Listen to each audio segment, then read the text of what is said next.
ئەڵێ ئێستاش ئێمە بەردەوامین مێژوویەکی دوور و درێژ لە دەسەڵاتی ڕەهای ئاینی و لە کوشت و کوشتار و لە تاوان و لە تێگەیشتنی سەقەت جا زۆر تەبعەن بە کوڵ و دڵە لە سەقەت نقمی سەقەتیە ئەو تێگەیشتنە لە ئاین ئەسڵەن کەمترین کورد ئەزانێ کە ئاین فەلسەفەیەکی فراوان و گەورێ بەخوا خەڵکی وڵاغلو نازانن ئێمە داماوین برا ئەوایە فێرمانکەی ئەبێ لە ڕووی فەلسەفی و مناقەشەی لەگەڵ بکەی. ئێستاش ئێمە بەردەوامین مێژوویەکی دوور و درێژ لە دەسەڵاتی ڕەهای ئاینی و لە کوشت و کوشتار و لە تاوان و لە تێگەشتی سەقەت نقمی سەقەتیە ئەو تێگەشتنە لە ئاین. ئەسڵەن کەمترین کورد ئەزانێ ئاین فەلسەفەیەکی فراوان و گەورەیە ئەکرێ لە ڕووی فەلسەفیە و مناقەشەی لەگەڵ بکەی. یعنی دینەکە ئەبێت لە ڕووی فەلسەفی و مناقەشەی بکەی. ئێ مناقەشەیە مەشمان کراوە برا لە زمانی مەئمونە هەموو هێناویانەوە فەلسەفەیە و مناقەشە کراوە. ئەی علمی کەلامی ئێمە چۆن دروست بوو؟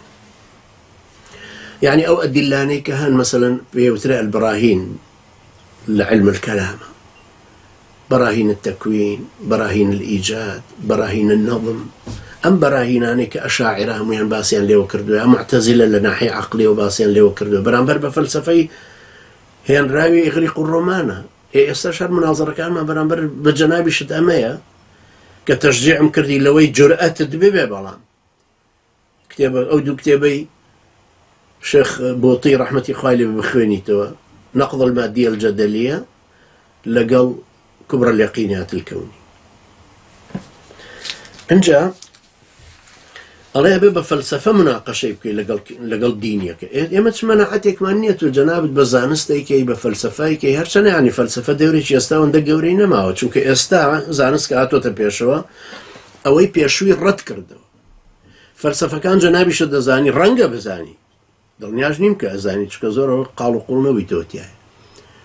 هەموو فەلاسفە و ئەهلی علم الكلام لە وڵاتی مسلمانانیش و معتەزیلە و شاعرە و ماتوریدی و ئەمانەش دائما باسی دوو شت دەکەن، جەوهەر و عەرض. جەوهەر چوار شتە، عەرضیش نۆ شتە کە باسییان لێوە کردوتەوە. یعنی ئایا خوا لە کامیانە؟ ئایا خوا ئەشە لە یەکێکیان بێ؟ پاشان حەقیقەتەکانە چنە چ دائیرەیەک لەمانەوە؟ حەقیقەتە گەردوونیەکان.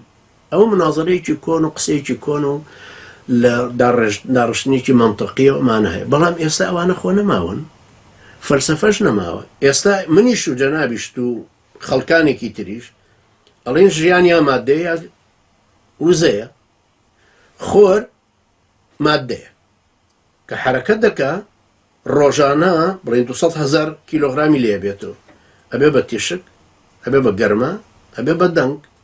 ئەم سێ جۆری وزەیە خۆ ناگەڕێنەوە ناو ئێرە کە ئەشتنە شوێنێکی تر خۆ نابن بە کوتلەیەکی مادی. ئەم گۆڕانکاریە ڕۆدا. ئێستا قسەکانی ئێمە کە ئەیکەین باسی مادە وزەیە، خۆ باسی فەلسەفە نییە. چێ ئێستا باسی فەلسەفە ئەکات؟ ئادەی چەند فەیلسوف لەم سەردەما ئێستا هەن؟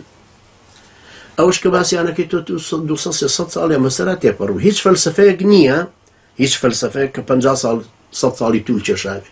حتا ئەمەی ئەرستۆ و ئفلاتون و ئەمانە کە باسیەکەنەوە ئوسوڵاتێکی هەیە، بنەمایەکی هەیە، بنەماکان ماون. ئەجینە دیکۆراتی تری هەمووی گۆڕاوە، شتی تری ئەوەندە بۆ ئیزافە بۆ گۆڕاوە، گۆڕانکاری بەسەر هاتووە.